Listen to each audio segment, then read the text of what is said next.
Okay,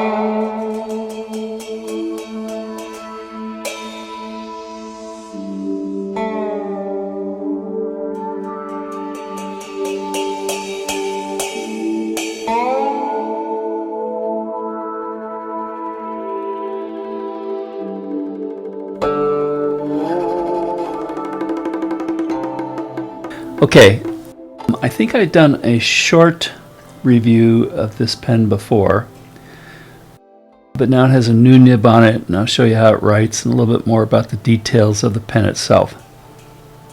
This is a Wancher, I think that's how it's pronounced, Dream Pen, Byakudan-nuri with kintsugi edges. So this Byakudan-nuri is the technique that they've got where they lay down like a base color on the Urushi pen and then put in like a spiral layer of silver or gold, not sure which, and then I think they put some clear Urushi over that, and maybe some, I think it's referred to as candy colored Urushi, more Urushi, and then a lot of fine polishing.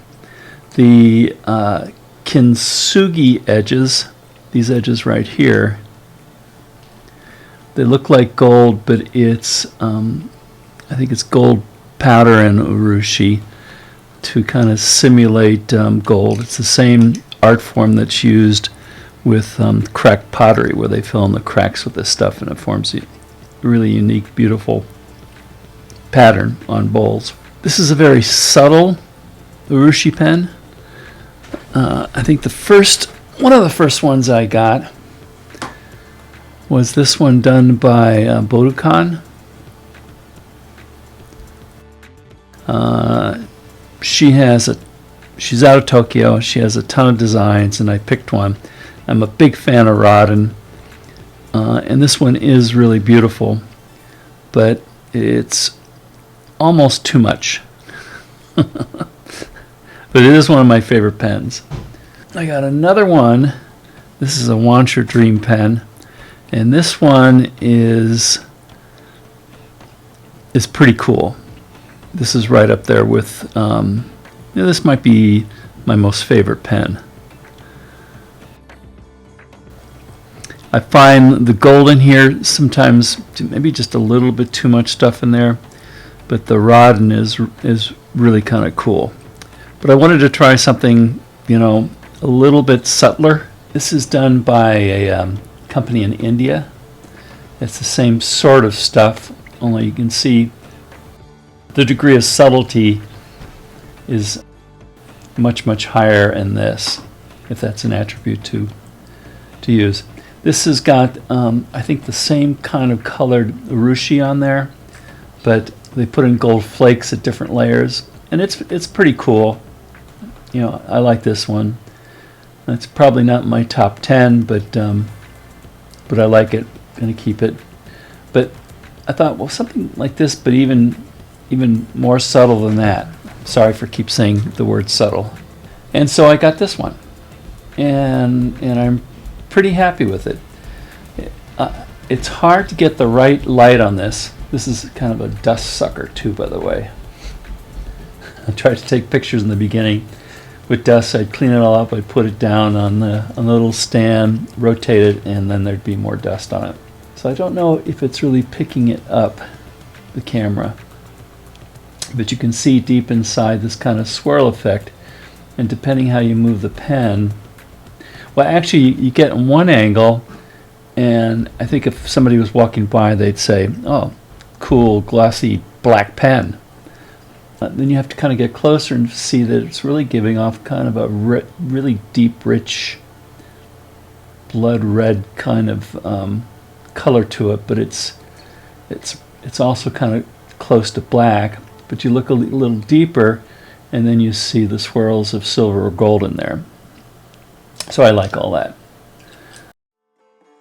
The artist carried it through to the section.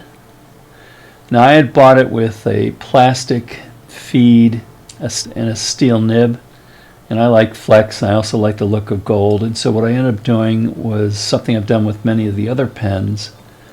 I think this one is one here. I buy a nib, a 14 karat Jowo number 6, because that's what this pen takes, the Wancher pens, and then send it off to a nib grinder. In this case and in this case it was Michael Masuyama at mikeatwork.com, and he turns it into a flex nib and does it very well. So I sent this one off and noticed that other one was kind of a bimetal 14 karat. This is single. I think what happened is that this one might have been stiffer than what I had in that one. And his way for producing flex, primarily for all the pen nibs I have, is to remove material on the underside to get it to flex. I think he had difficulty here. I think maybe he also had potentially too many returns of pens from other people who had overflexed the pen, because when he removes material on the underside of these nibs, it makes a beautifully flexy nib, but it's not like a vintage nib where you can really put a little pressure on it. This one, if you put too much pressure on it, it'll spring, which means these things will bend back, and then it takes somebody who knows something about nibs to get the shape back. So instead what he did is, rather than remove too much material, he drilled a second hole in it and brought the slit down. Now bringing the slit down is the thing that gives a little bit more flex in here without the risk of springing it. And once you put a slit in there, there's a risk that a crack can propagate down from that slit. So we put a hole in there, and that's kind of a crack propagation technique. You're going to see that it writes really well, so I like that.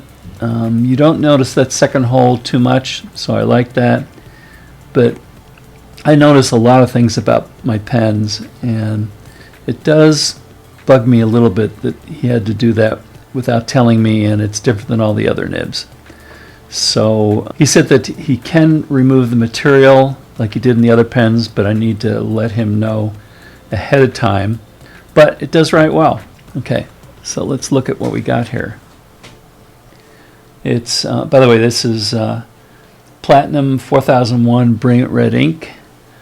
It writes with a very fine line in between 0.1 and 0.2 millimeters, which is what I got. That's like between triple and quadruple extra fine, using Bender's scale for Western nibs. It expands all the way out to 3 bold plus, which is really nice. That's a nice healthy line variation. It has a little bit of feedback. I might wish it's a little bit smoother, but when you get this thin, I think that's almost impossible to do. So I'd say that's pretty decent. It's good feedback. And the response, I didn't do this response really well, but not as responsive as a vintage nib, but pretty responsive. And you can kind of see how I'm able to spring back from very thin line to a broad line. One other thing I forgot to mention about this is, I replaced the nib. I also went to the flexible nib factory and got this red ebonite, which I thought would be good to go along with the sort of red pen. Housing, you can see this in there, the housing and the feed are all red, and it's ebonite. It's been my experience that ebonite nibs allow high flow when necessary and don't overflow when you don't want them to flow. Kind of a nice material that was used in vintage pens, and you can, through companies like the Flexible Nib Factory, you can again get ebonite. The pen is a little bit over 6 inches long. Uncapped, it's 5 1/4, and the diameters of the barrels 0.61, so it feels really good in my hand. It's a good fit for writing. The section is a little little under half an inch, and so that's all great.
So you can hear a little bit of the feedback.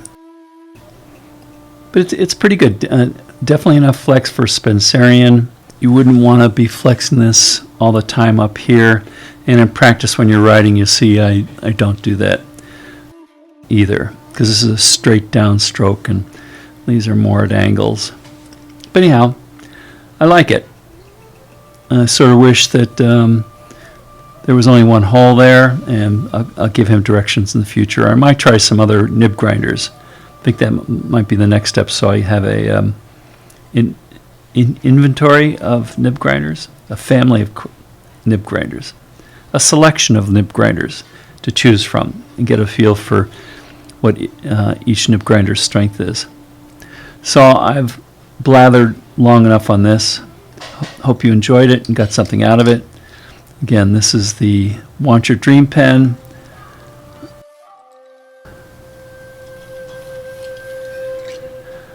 Byakudan-nuri with kintsugi edges.